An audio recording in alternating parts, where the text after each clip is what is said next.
오늘은 하늘이 내려오다.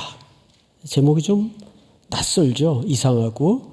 보통 우리가 하늘 하면 우리 머릿속에 이렇게 막연하지만 고정적인 생각이 뭐예요? 올라간다.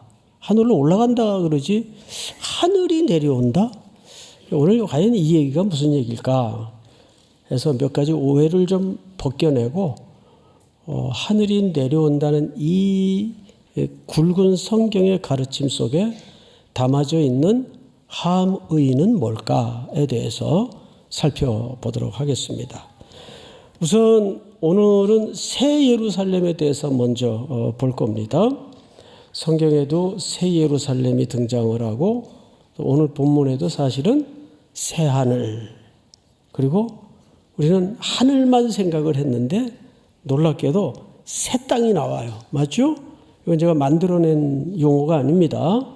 새 하늘, 새 땅, 새 예루살렘 이렇게 나오죠. 그리고 그 새 예루살렘에는 누가 머물게 되는 공간일까요? 새로운 백성, 어린 양의 피로 씻음을 입은 새로운 백성이 머무는 공간이 될 겁니다. 그러면 이 모든 얘기가 어디서 펼쳐진다는 얘기인가? 왜 하늘로 올라가지 하늘이 내려올까? 무슨 의미일까에 대해서 보도록 하겠습니다. 우선 먼저 여러분들이 천국에 대해서 갖고 있는 그림은 몇 가지 이렇게 박혀 있는 게 있어요. 예를 들어 보십시다. 천국 가면 제일 먼저 떠오르는 단어가 뭐예요? 유리바다, 황금길, 찬란한 보석으로 꾸민 집, 이런 거 많이 들어보셨죠? 그리고 이제 잘못된 이야기이긴 하지만 우리 어린 시절부터 거기에 가면 이렇게 문이 있는데 거기에 베드로가 앉아 있을 거다. 베드로에게 천국 열쇠를 주셨다니까 베드로가 이제 검열을 하게 될 것이다. 이런 이제 좀 엉뚱한 이야기를 많이 들어왔습니다. 자, 그러면 사실 21장, 22장에 걸친 이 막바지 그림에서 하나님이 우리에게 보여주시는 이 하나님의 나라에 대한 오해를 먼저 벗겨내는 게 필요합니다. 그래야 두 가지가 가능해져요. 우린 지금 어디를 향해 가고 있는가? 그러면 그 가는 길에 우리의 역할은 시간이라는 레일 위에서 뭘까? 이 두 가지가 목적지가 분명해야 풀어집니다. 그래서 1절을 한번 볼까요? 1절. 또 내가 새 하늘과 이어서 뭘 보죠?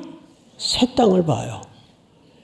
이제까지는 우리가 새 하늘만 생각을 했는데 성경은 분명히 새 하늘과 새 땅이라고 그랬어요. 땅. 오늘 땅 아래 이야기를 좀 하고자 하는 겁니다. 새 땅을 보니 처음 하늘과 처음 여기도 뭐예요? 땅이 없어졌고, 계시록 마지막 그림에 가보니까 없어졌고 바다도 다시 있지 않더라. 이런 표현들이 담아져 있는 의미가 굉장히 중요하고도 큰데 우리는 사실 막연하게 알고 있어요. 그러니까 이런 문제들에 대해서 먼저 살펴보도록 하겠습니다. 우선 처음 하늘과 처음 땅은 창세기 1장에서 하나님이 창조하신 땅입니다. 맞죠? 자, 그런데 그 땅, 그 질서 속에는 죄가 들어왔어요. 그래서 이지러지고 곤고해지고 죽음이 스며들고 죽음에 떨게 되고 인간의 시기와 질투와 욕망에 엉켜서 세상은 바벨론으로 변하고 말았어요.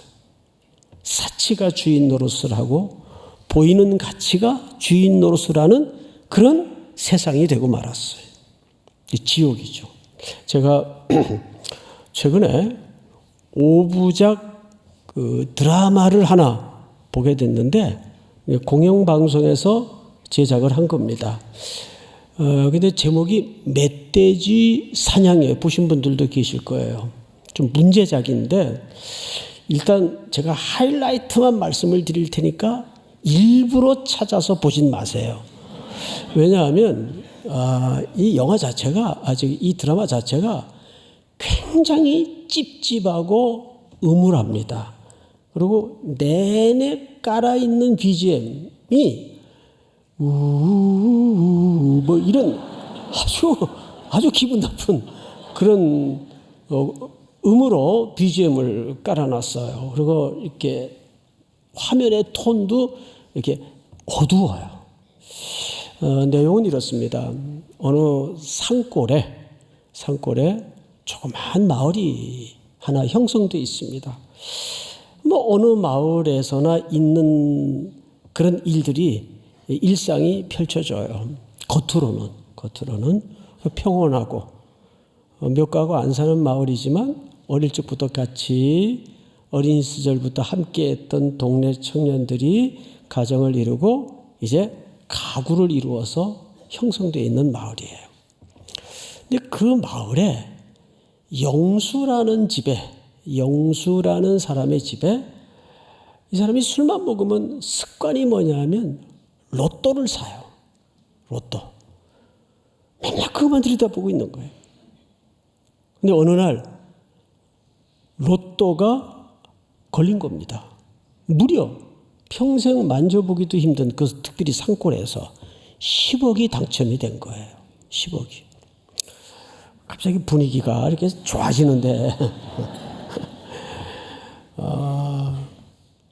돈벼락을 맞은 거죠. 그래서 마을 잔치가 벌어져요. 돼지 몇 마리 잡고 잔피를 했습니다. 그때부터 평온하던 마을에 이상한 조짐이 일어나기 시작합니다. 가정마다 목마름이 있고 허기가 있고 절실함이 다 있었겠죠. 어떤 집은 아내가 암투병증에 있고 수술을 당장 해야 되고 어떤 집은 또 이런 사정이 있고 평소에는 조용했는데 그때부터 나머지 마을 사람들의 마음속에는 박탈감이 일어나고 평온의 질서가 깨지고 속에 원망이 싹트기 시작합니다. 그러다가 그 마을에 가끔 출몰하는 멧돼지 사냥을 이 사람들이 합심해서 잡으려고 농작물을 다 수시로 내려와서 해치니까 산으로 올라갔다가 사고가 일어나요. 그 사고를 계기로 동네는 엉망이 돼요.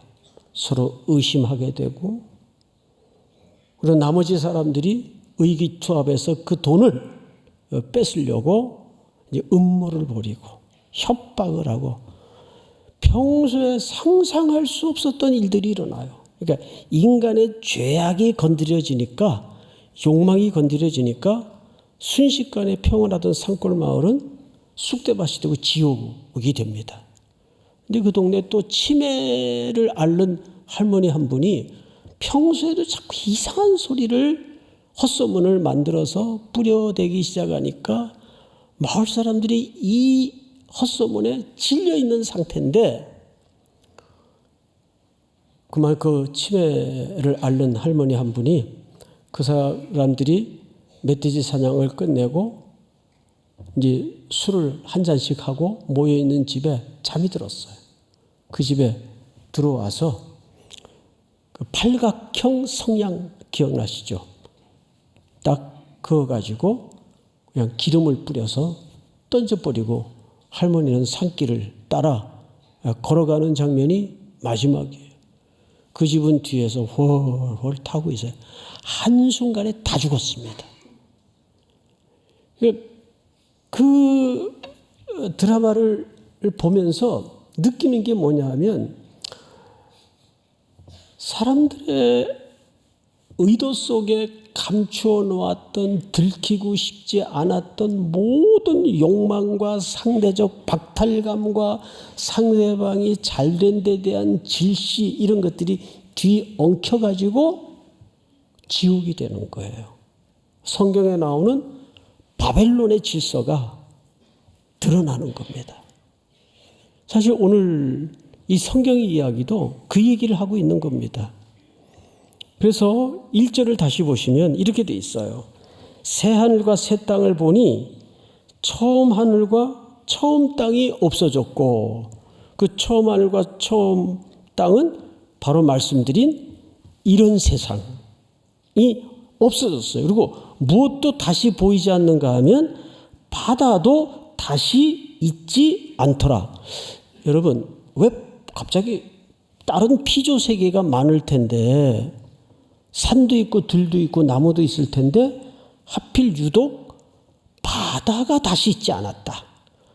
그러면 성경에서 바다가 말하는 함의가 뭘까? 자, 우선 계시록에도 보면 바다에서 뭐가 올라오죠? 그 악의 세력인 상징적인 용이 올라옵니다. 바다에서 짐승이 올라옵니다. 이 존재는 사탄을 상징하는 존재예요. 죽음을 말하는 상징이에요. 유대인들의 이 사회적 통념 속에는 항상 바다에서 이런 더럽고 악한 귀신들, 이런 죽음의 권세를 가진 자들이 바다에서 준동한다고 알고 있습니다. 쭉 성경을 또 거슬러 올라가 보십시다. 창세기 출애굽기만 살펴봐도 2개의 바다 사건이 등장을 해요. 자, 세상이 너무 악하고 타락하고 더러워지니까 하나님이 이 세상을 심판하시려고 사용했던 방식이 뭐였습니까? 물로 덮어서 온 지면을 쓸어버립니다. 근데 그때 하나님의 은혜를 입은 택한 백성 노아 가족에게만 산 꼭대기에다가 뭘 지라 그랬어요? 방주를 지어라. 그래서 뚝딱거리고 오랜 세월 노아는 가족들과 함께 방주를 준비합니다. 그리고 몇 쌍의 동물들과 함께 방주에 몸을 싣고 한없이 떠다니게 돼요. 근데 그 노아와 노아의 가족들을 하나님께서 어떻게 구원하십니까? 무틀 드러나게 하셨다 그래요. 성경 무틀, 땅을 드러나게 하셨다. 그 말은 무슨 말이죠? 창궐했던 온 지면의 바다를 말리셨다 그 말이에요. 그래서 땅을 드러나게 하심으로써 그들을 구원하십니다. 그리고 그들이 배에서 내려 제일 먼저 한 일이 뭐냐 하면 희생제사를 드려요. 그 노아의 사건 속에도 사실은 이 땅에 오셔서 장차 우리의 죄를 대속하실 어린 양을 내다보게 하는 하나의 모멘텀입니다. 그리고 그 다음에 또 하나의 굵은 바다와 연결된 사건이 뭐예요? 출애굽기에 430년 동안의 혹독한 어둠의 생활을 떨쳐낸 하나님의 은혜로 구원받은 이스라엘 백성들이 어린 양의 죽음을 기억하는 유월절 밤을 지나서 이제 새 약속과 그 약속의 땅을 향해 출발했는데 그들이 도달한 홍해가에는 어마어마한 홍해바다가 가로막고 있어요. 하나님을 향하여 모세를 향하여 원망을 터뜨리고 돌팔매질을 들 때 하나님께서는 뭐라고 얘기했어요? 너희는 가만히 서서 오늘날 모세의 입을 통해 하신 말씀이에요. 여호와께서 너희를 위하여 행하시는 구원을 보라 그랬어요. 하라 그러지 않았어요. 하나님이 행하신 구원을 보라 그랬어요. 밤새 뜨거운 동풍을 불게 하셔서 동쪽 바람, 그 뜨거운 바람이에요. 불게 하셔서 그들이 원망을 터뜨리고 울부짖던 밤에 하나님은 바다를 말리십니다. 그래서 홍해를 어떻게 건넜다고 시편 기자들은 노래하죠? 마른 땅처럼 건넜다고 얘기합니다. 바다를 말리신 거예요. 자, 그러면 지금까지 열거된 바다는 죽음과 사망의 권세와 하나님의 심판을 상징하는 장소예요. 그런데 오늘 계시록 21장에서는 그 바다가 어떻게 된답니까? 없어진대요. 무슨 얘기죠? 다시는 새하늘 새 땅에 거할 새 도시에, 예루살렘에, 그리고 새 성에 거할 새 백성들에게는 이런 죽음과 심판이 상관이 없어진다라는 이야기를 바다가 없어진다로 묘사를 하는 거예요. 그러니까 우리들에게는 어린 양의 피로 구원을 얻은 우리들에게는 바다가 없어지는 거예요. 사망과 죽음과 절규와 심판이 이제는 없어지는 거예요. 이것을 성경은 이렇게 설명을 했습니다. 자, 몇 절을 보시냐? 계시록 20장 14절을 보세요. 바로 앞에 끝부분에 보면 14절 다 같이 읽겠습니다. 시작. 사망과 음부도 불못에 던져지니 이것은 둘째 사망 곧 불못이라. 자, 둘째 사망을 뜻하는 불못, 영원한 그 불못에 던져지는데 무엇과 무엇이 던져집니까? 사망과 음부도 불못에 던져집니다. 또 고린도전서 12장 26절을 한번 띄워주실까요? 자막을 통해서 같이 읽읍시다. 다 같이 시작. 맨 나중에 멸망받을 원수는 사망이니라. 거기에다가 뭘 던집니까? 사망을 던져요. 그래서 하나님의 택한 백성들, 어린 양의 피로 구원함을 입은 백성들에게는 바다가 상관이 있어집니까? 없어집니까? 바다가 상관이 없어지는 겁니다. 자, 근데 이게 잘 보시면 이 둘째 사망의 불못에 음부의 권세와 사망을 던지는데 구분해서 이해를 해야 돼요. 우리가 하늘이 내려온다, 또 새하늘과 새 땅이 임한다 하니까 하나님의 모든 창조 세계를 마치 이렇게 생각을 합니다. 이렇게 딱 보니까 전구다마가 오래됐어요. 필라멘트가 깜빡깜빡거리고 낡은 것 같아요. 이게 이제 전기도 잘 전달을 안 하고 빛도 꺼졌다 들어왔다 희미해지고 안 되겠어요. 그래서 그 전구다마를 빼서 새 전구다마로 갈아 끼는 대체의 개념으로 이해를 한다고요. 그런 게 아니에요. 여기에도 보면 그 영원한 불못에 던지는 그 핵심을 뭐라고 얘기합니까? 죽음의 권세, 사망, 음부의 권세, 이거를 불못에다 하나님이 던지시는 겁니다. 그러면 나머지 이 하나님이 지으신 피조의 세계는 어떻게 되는 거죠? 여러분, 물질은 선입니까? 악입니까? 물질은 우리에게 유익을 위해서 존재케 하시고 창조하신 거지 그 자체가 선도 악도 아니에요. 물질을 악하다고 생각하는 사람들이 어떤 사람들인가 하면 신약에 등장하는 영지주의자들의 사상이에요.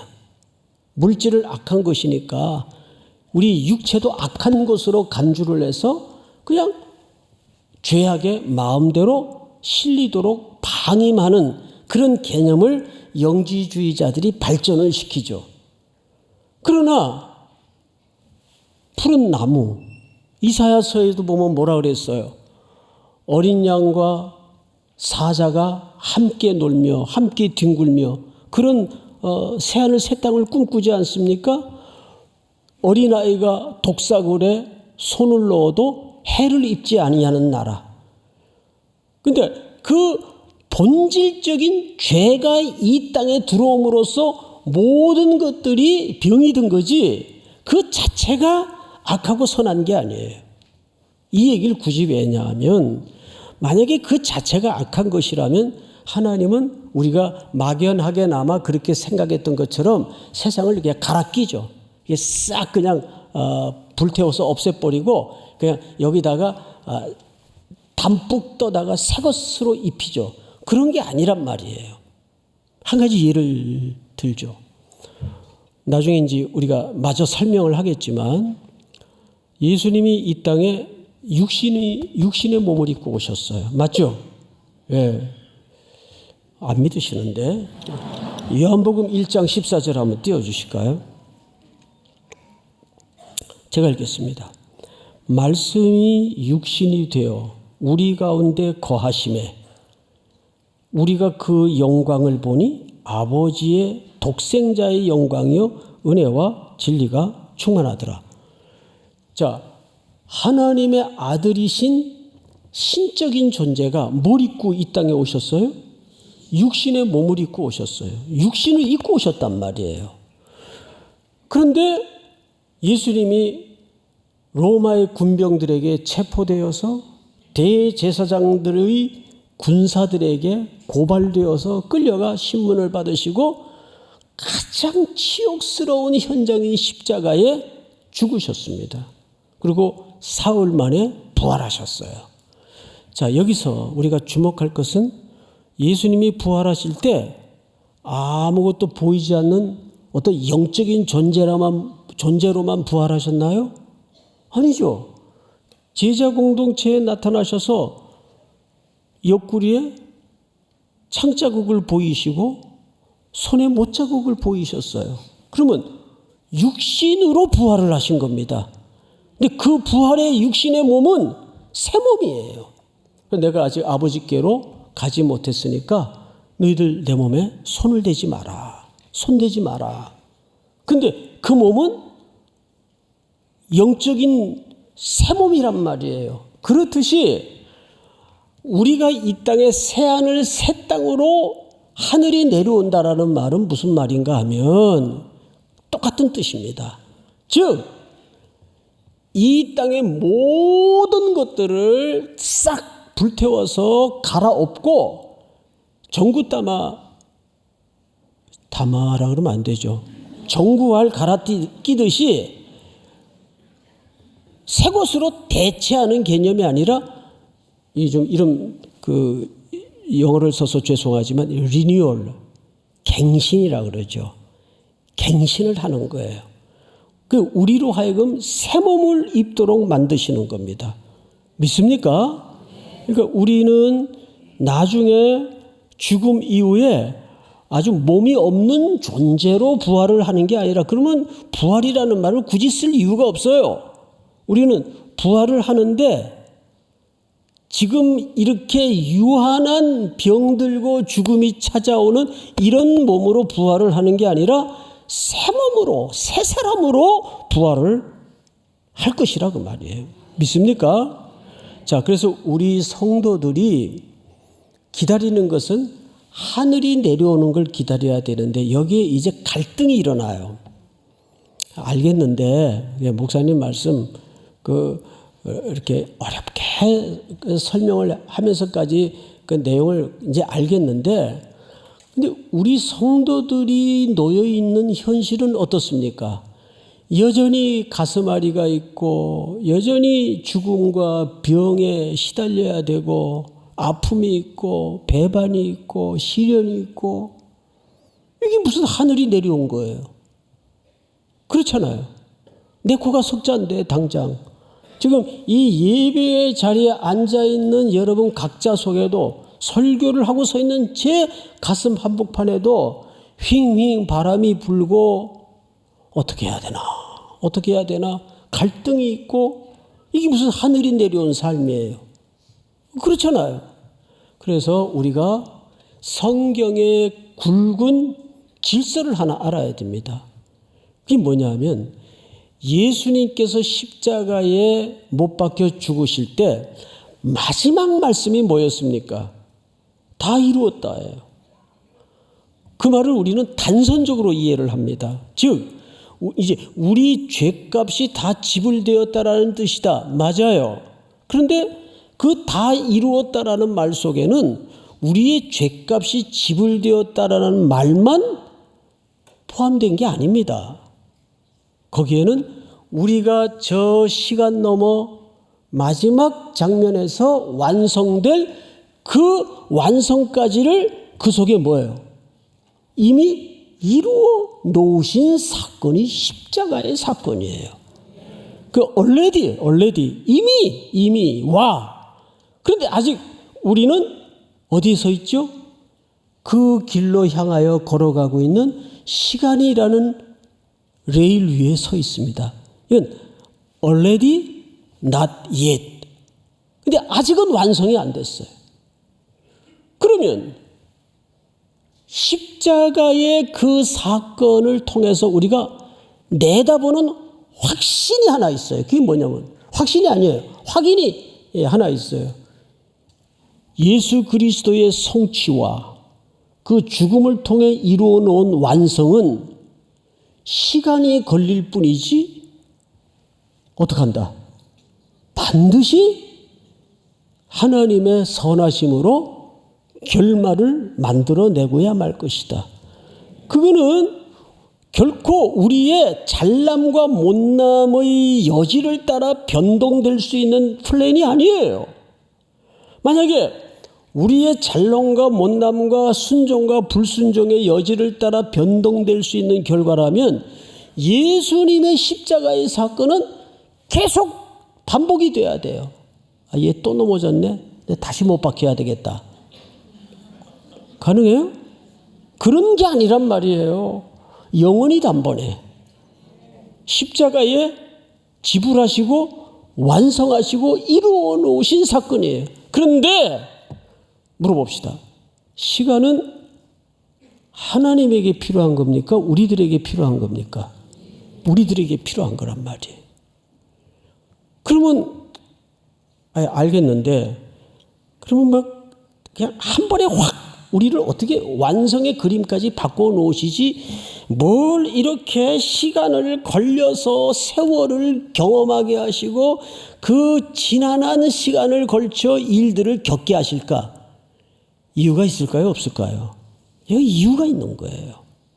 그래서 우리는 이제 우리가 새하늘 새 땅을 향해 걸어가고 있는 목적지를 분명히 알게 되고 이 하나님의 설정하신 시간 속에 얹어져 있는 우리의 일생이 왜 시간을 걸려야 되는가? 이게 성경이 말하는 우리의 삶의 역할이란 말이에요. 하나님은 우리 구원에 두 스테이지를 두셨어요. 신분이 바뀌어요. 예수 그리스도를 영접함으로써 우리는 신분이 바뀌어요.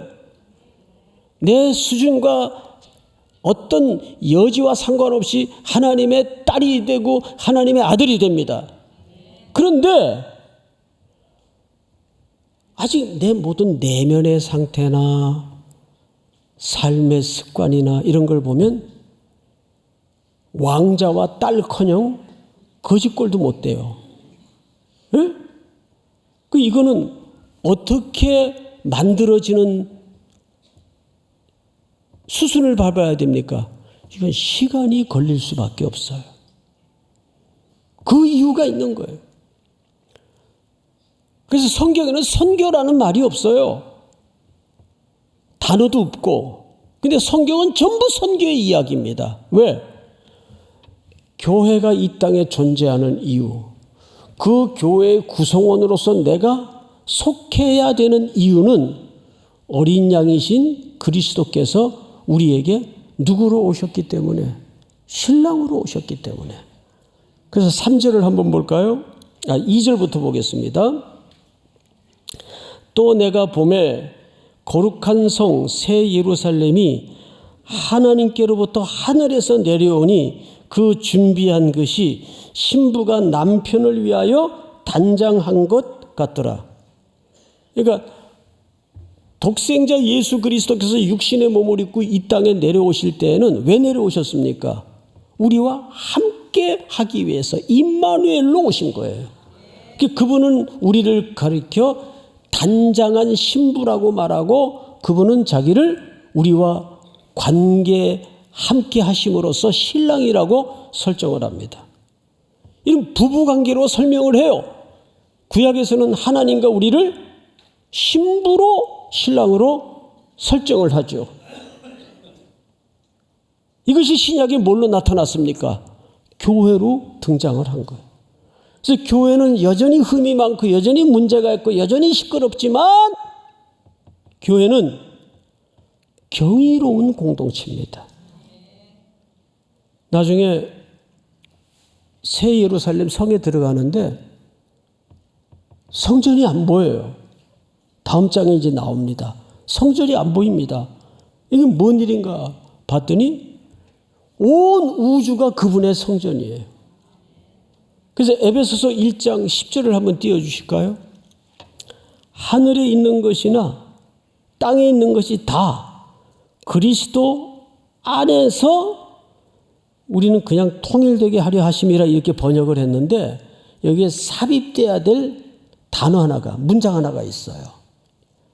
그래서 원문에 충실하게 다시 읽으면 이렇게 읽어야 됩니다. 하늘에 있는 것이나 땅에 있는 것이 다 그리스도 안에서 그분을 머리로 하여 통일되게 하려 하심이라. 나중에 최종적 그림은 하늘과 땅이 하나님의 성전으로 통일되는 거예요. 그러니까 먼저 하늘이 땅으로 내려와요. 믿습니까? 그래서 그 과정을 새하늘 새 땅으로 만들어가는 겁니다. 그런데 그 새하늘과 새 땅은 이미 계획 속에 이루어져 있지만 아직은 완성의 자리를 향해서 우리가 가고 있는 겁니다. 이 전 성도들이 걸어가는 과정을 우리는 선교라고 정의를 하는 거예요. 내내 설명드린 것처럼 예배를 알지 못하던 피조 세계에, 예배를 잃어버린 피조 세계에 오직 경배할 분이 누구신가를 선교의 과정을 통해서, 삶이라는 선교를 통해서 선언하고 선포하고 노래하는 것이 선교입니다. 그러니까 선교는 다양한 얼굴로 나타날 수밖에 없어요. 이번에도 그 프랑크푸르트까지 가서 난민 선교를 우리 2년째 지금 하고 있는데, 그분들은 다 레바논에서, 이란에서, 시리아에서 레바논에 캠프 난민촌을 치고 생활하다가 그 몽골 텐트 같은 그 공간에서 막 5가구가 엉켜서 그냥 잠을 자요. 아무것도 없어요. 애들은 하루 종일 땅바닥에서 그냥 흙하고 놉니다. 놀거리도 없고 누가 뭐 글자를 가르쳐주는 경우도 없고, 그걸 우리 3.1교회 성도들이 매년 가서 섬기다가 시리아 군인들이 산맥을 넘어 자꾸 텐트촌을 습격하고 그러니까 위험하잖아요. 그래서 그분들이 다 그리스로 도망을 갔어요. 그리스에서 연락이 온 거예요. 이 사람들을 좀 어떻게 해달라고. 그 우리도 처음 가는 길이고 처음 하는 일이고 막연하죠. 그렇지만 거기까지 날아가서 어느 선교사님의 도움을 받아 그 그리스의 캠프촌, 난민촌을 이렇게 쳐놨는데 그냥 또 하나의 감옥이에요. 그분들을 정한 시간에 우리가 들어갈 수는 없으니까 그 숲에다가 나오시게 해서 물건도 좀 전해드리고 무엇보다도 성경을 가르치고 예배를 드렸어요. 아이들을 가르쳤어요. 그리고 이제 거기서 오래 머물다가 그들이 난민 지위를 얻어서, 여러분 난민들이 제일 가고 싶은 나라가 어느 나라인지 아세요? 독일입니다. 메르켈 총리 때 메르켈 총리가 얼마든지 오라고 팔을 이렇게 벌리고 신문에 보니까 그 뛰어 건너오는 난민들을 환영하는 그 그림을 잊을 수가 없어요. 독일 거기 목회하는 목사님들 얘기를 들어보니까 하루에 100만 명씩을 받았대요. 하루에 100만 명씩을. 그러면 생각을 해보세요. 그 난민들 속에는 전부 그 본질이 절실하고 절박한 사람들 아니겠어요? 문제가 일어날까요? 안 일어날까요? 일어나죠. 그런데 더 기겁할 일은 그들을 위한 난민촌을 따로 만들지 않습니다. 우리에게도 거주의 자유가 있는 것처럼 그들을 독일 전역에다 뿌려요. 살고 싶은 데 살라고. 프랑크푸르트가 교통이 좋다 보니까 거기에 많이들 살아요. 그래서 거기에다 이제 캠프를 친 겁니다. 난민촌을 만든 게 아니라 저희가 수련회를 거기다가 이제 개최를 한 거예요. 조그마한 청소년 호텔을 하나 빌려가지고. 그래서 그들을 환대하고 그들을 가르치고. 그들이 제일 목말랐던 것은 뭐냐 하면 부자 나라에 난민 지위를 얻어서 건너오긴 했는데 그 그리스 난민촌 옆 숲속에서 하나님을 예배하던 그 영적인 허기, 그게 너무 그립고 목이 말라서 저희들에게 요청을 한 거예요. 저희가 거기까지 지금 그분들을 섬기러 가는 겁니다. 경제적인 효율성으로 따지자면 굉장한 재정이 들어가요. 그 몇 명 안 되는 난민들을 위해서. 근데 독일 정부가 대단한 것은 뭐냐 하면 그렇게 어마어마하게 건너온 사람들을 위해서 난민촌을 일절 만들지 않습니다. 왜냐하면 그건 또 하나의 감옥이다. 자유를 찾아온 사람들에게 또 하나의 감옥을 만들어주는 격밖에 안 된다. 본인들이 원하는 곳에 살도록 내버려 두라. 그러면 여러분, 그분들이 원하는 곳에 살게 두면 그 삶의 그 자리에서 그렇게 절실하고 절박한 사람들이 문제가 일어날까요? 안 일어날까요? 별의별 문제가 다 일어나죠.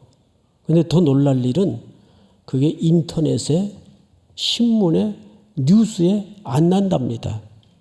그럼 보도 통제를 하냐? 아니래요. 독일 목회자들이 기가 막힌 얘기를 해요. 목사님, 이게 독일 기독교의 문화의 영향입니다. 문화의 영향입니다. 저는 거기서 띵 했어요. 이거구나. 이게 실력이지. 이게. 그 정도 힘을 갖고 있는 거예요. 기독교는 그렇게 환대와 섬김을 통해서 그 사회에 실력을 갖춰야 돼요. 시대의 빌런 역할을 하지 말고 한국 기독교는 거기에 비해서 어떻습니까? 죄송한 얘기지만 가야 될 길이 아직도 멉니다. 우리는 지금 바벨론의 문화와 바벨론의 가치에 심취해 있어요. 과연 우리는 새 예루살렘, 새하늘 새 땅의 새로운 시민으로서 이 땅에 어떻게 자리매김을 해야 되겠는가? 두 가지입니다. 이제 우리는 가야 될 길에 대해서는 정확해졌어요. 우리가 목표가 어딘가? 새하늘과 새 땅. 그러면 이 병든 땅, 죽음이 스며들어서 지옥으로 바뀌어있는 이 세상 속에서 우리는 머리에 띠두르고 권기대회 하듯 기독교를 이해해서는 안 됩니다. 여러분, 그래서 우리도 힘으로 세력을 모아서 세상을 어떻게 해보자? 바뀝니까? 그래서 세상이 달라집니까? 안 바뀌어요. 우리가 먼저 어린 양의 방식을 조차 섬기고 죽어지고 양보하고, 이거는 긴 싸움이에요. 단박에 승부가 나는 싸움이 아니라는데 어려움이 있는 겁니다. 그렇죠, 여러분? 우리 삼일교회 성도들은 미셔널 처치로 가는 이 과정에서 이 부분을 꼭 기억해야 됩니다. 미셔널 처치라는 것은 다시 거듭 말씀을 드리지만 선교사 많이 파송하고 선교 많이 나가는 교회가 미셔널 처치가 아니에요. 내가 그 자리에 서 있는 이유, 우리 교회가 이 지역사회에 서 있는 이유, 그 이유가 하나님의 영광과 예수 그리스도의 빛을 드러내기 위해서. 근데 그게 맨입으로 되는 문제가 아니에요. 철저히 녹아지고 스며들고 거기에 죽어져서 어린 양의 죽임을 당하는 방식을 통해서만 세상은 달라지게 되어 있습니다. 새 예루살렘, 새 하늘, 새 땅이 우리의 목표가 되는 거죠. 이미 그 나라는 임했습니다. 이제 우리의 순종과 우리의 결단을 통해서 그 나라가 더 촘촘히 만들어지기를 주의 이름으로 축복합니다. 다 일어나십시다. 우리 찬송가 438장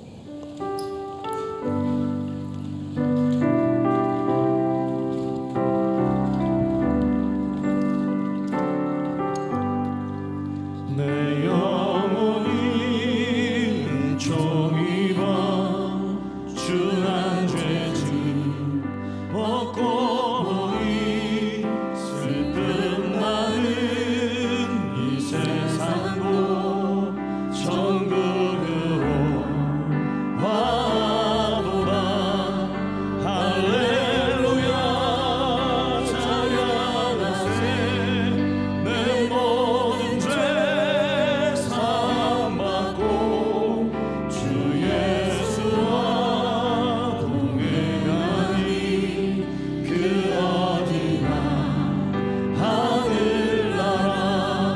주의 얼굴 뵙기 전에 멀리 뵈던 하늘나라. 내 마음속에 이루어지니 날로 가깝도다. 할렐루야 찬양하세. 내 모든 죄 사함받고 주 예수와 동행하니 그 어디나 하늘나라. 높은 산이 거칠으니 조망이나 궁궐이나 내 주 예수 오신 곳이 그 어디나 하늘나라. 할렐루야 찬양하세. 내 모든 죄 사함받고 주 예수와 동행하니 그 어디나 하늘나라. 높은 산이 거친 들이 산이 거칠으니 조망이나 궁궐이나 내 주 예수 오신 곳이 그 어디나 하늘나라. 할렐루야 찬양하세. 내 모든 죄 사함받고 주 예수와 동행하니 그 어디나 할렐루야 찬양하세. 할렐루야 찬양하세. 내 모든 죄 사함받고 주 예수와 동행하니 그 어디나 하늘나라. 거룩하신 하나님, 하늘이 이 땅에 임하게 하셔서 예수 그리스도와 동거하게 하시고 동행하게 하시며 새하늘 새 땅 새 예루살렘 백성으로 서 있게 하심을 감사합니다. 또 한 주간 이어지는 일상 속에서 주의 나라가 임하게 하시고 선교적으로 삶을 살아가는 결단과 순종을 새롭게 하여 주시옵소서. 모든 병든 것, 죽음이 왕노릇하는 것을 소멸케 하시고 어린 양의 피의 공로로 우리를 다시 한번 정결케 하셔서 예수가 왕노릇하는 하나님의 나라, 하나님의 질서와 통치가 왕노릇하는 그분의 나라로 살아가게 하여 주시옵소서. 너희는 이 세대를 본받지 말고 오직 심령을 새롭게 하여 하나님의 선하시고 아름다운 뜻이 무엇인지를 헤아릴 수 있는 성령님의 지혜도 허락해 주시옵소서. 지금은 우리 구주 예수 그리스도의 은혜와 하나님 아버지의 사랑과 성령님의 교통하심이 머리 숙여 경배를 드리는 사랑하고 사랑하는 3인의 성도들, 해외, 국내, 멀리 출타해 있는 가족들, 복중의 생명까지 영원토록 함께 있을지어다. 아멘.